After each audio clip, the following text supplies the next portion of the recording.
Thank you, Chairman. We're now in the second week of President Trump's illegal war against Iran with no end in sight. And I fear the longer that this war goes on, it will have lasting impacts on the readiness of our military to respond to crises and threats elsewhere.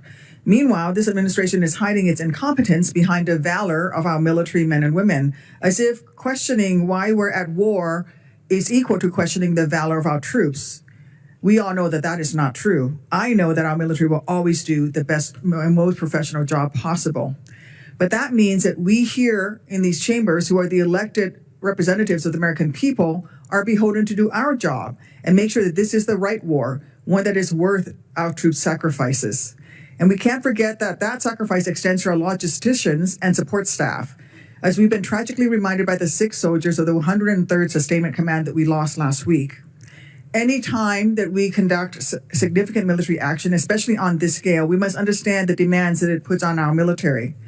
By choosing this illegal war, one that he still cannot justify, Trump has put our service members at risk in completely unnecessary ways. 7 service members have been killed. 7 families had to hear the worst news of their lives. And the department has now confirmed at least 140 service members have been wounded, 8 severely. And with the expansion of this campaign, including to overhead air operations within Iran and possible naval escorts, our troops may be at even greater risk going forward. General Reed, Transcom has been working for years to modernize our global patient movement enterprises for the complexities of large-scale combat operations.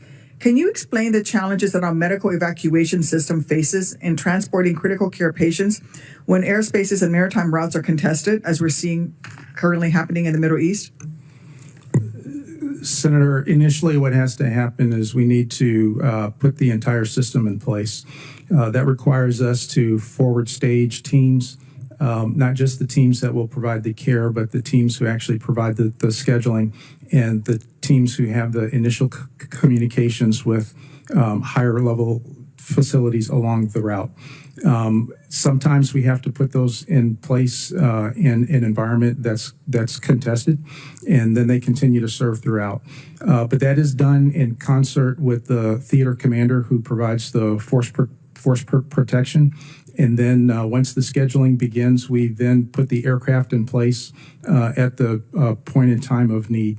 It requires that the patients are stabilized, and once they're assembled, we pick them up, and then we fly them out. We also depend on force protection to clear the airspace so that the aircraft can get to the next station. And then also important for us is the permission to overfly so that we can have the shortest and the fastest routes. So to summarize, it's incredibly complex. We need to make investments in the system.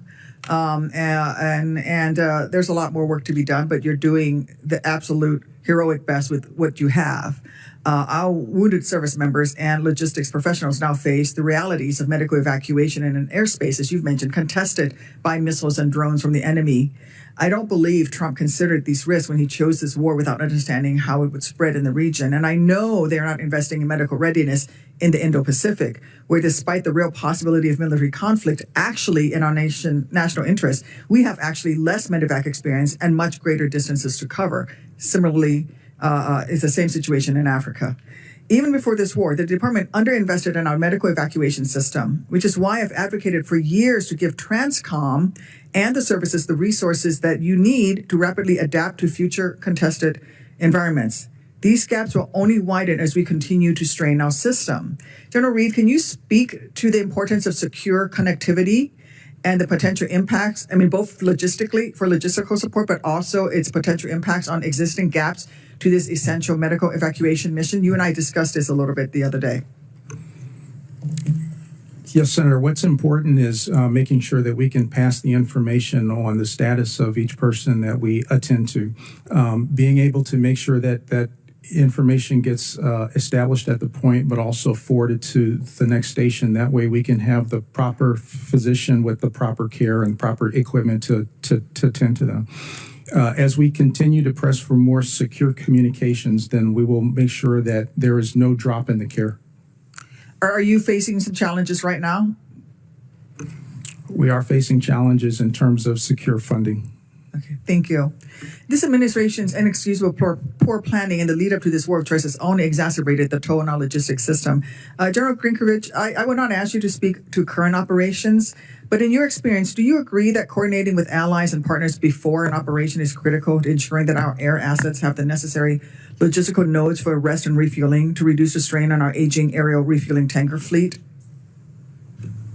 Senator, there's always a balance in terms of when you do the coordination. If you have the luxury of it based on operational security concerns to engage with allies and partners and secure access, basing, and overflight ahead of time, that is incredibly valuable. But there's a host of factors that may limit your ability to do that.